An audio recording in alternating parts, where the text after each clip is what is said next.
Hello everybody, and today we will be talking about fishing. Okay. I don't know how far away that is. I don't know if it's going to work very well. But, most of you guys, when you guys learned how to fish, if you guys did learn how to fish, it was using a bobber. People call them floats, bobbers. Most common one are these, and there's a few other like slip bobbers and stuff.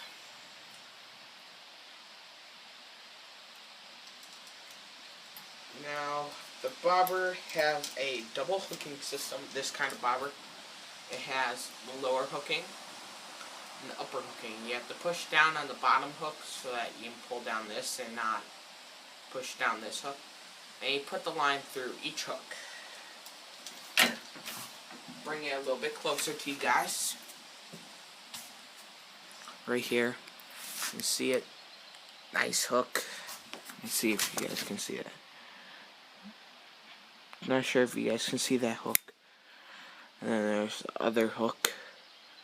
Just right there. And you put the line through both of them. And we are back. Sorry about that. Just wait. I don't know how good I'm doing with the camera because I just made I used a chip clip and a dustpan to hold it in place, and a chair in the back just in case it decides to tip. This is what you'll need for float fishing, for bluegills and panfish, and everything else that you would think of. Nice bobber, like I already explained. A pole doesn't matter on the size. Usually, I like a short one because you have that. Usually, when you hold the pole, you hold it straight like this. See, I'm a righty, but I have a bad habit. I reel with my right and cast with my right, so I switch hands constantly. It's nothing serious. And then the second thing that you'll need is usually 1 or 2 slip shots, depending on the bobber. You might need more or not. Here's a slip shot. Mine look white because they said they had like scent on them. So you'll need a slip shot or 2, depending on the bobber size. And because of panfish, this is just a random hook that I found in one of my old tackle boxes. They were in pretty good condition. A nice hook. I think these were size 4 or size 6, one of the two. Looks like a size 4. I could be wrong, but yeah. And you'll need a hook, usually barbed. Depending on your area, there might be rules on the fish that you're fishing for.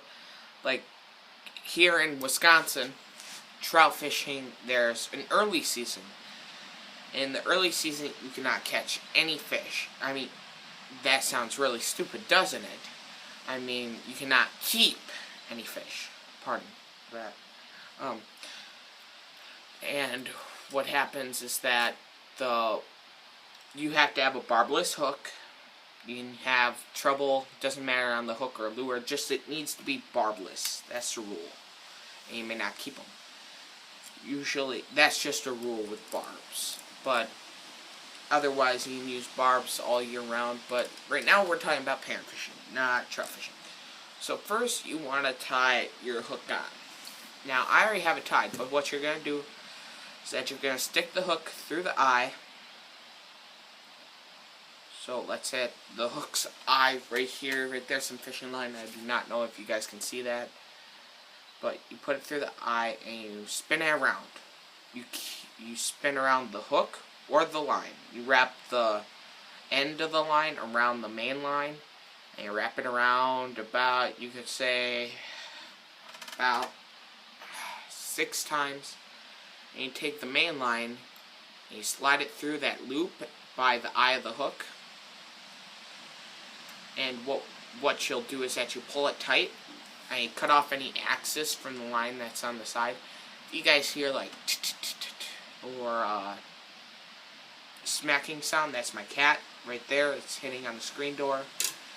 It's an inside cat. Okay. So I like a small rod because usually the tips aren't very bendy, and when you can really feel when that bluegill strikes, and you just go. Now, usually when you put on the slip shot, you want to have a certain line to where you're gonna put it on, a certain amount of line, and I'm going to be fishing Bear Paw off of County W, if any of you guys know where that is. And it's fairly shallow and then it drops off. And I'm going to be looking for weeded areas, you know, like weeds and stuff. And right off of the edge of weeds. And the weeds are in the deeper spot of the lake, deeper areas of the lake. So if you're fishing really close to shore, I'd say about 4 to 5 inches, but because I'm fishing further away from shore, I'm going to do about 7 or 8. There. So you pinch the tail of the Pac-Man slip shot. I love calling them Pac-Mans.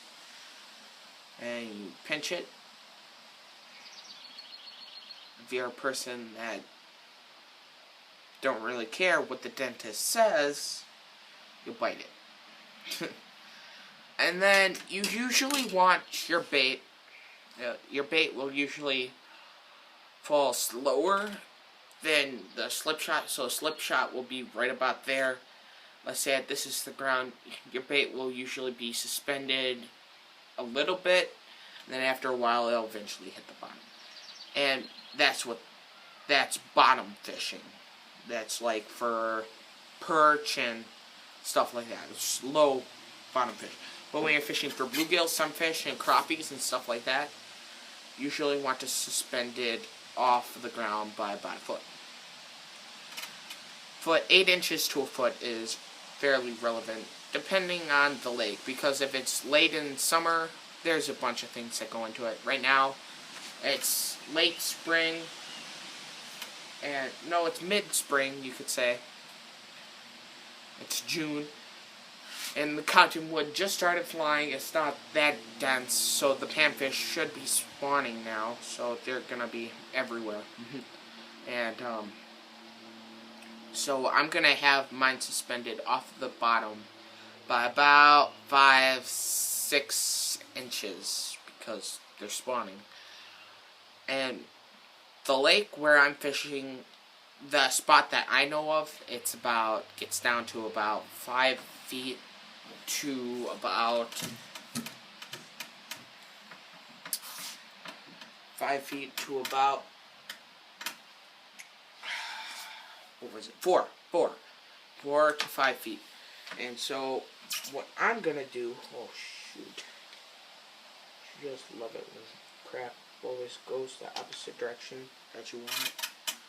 Okay, so we're going to have that little distance from the slip shot. It's about 7 inches, so we're going to go up. That's about 2 feet.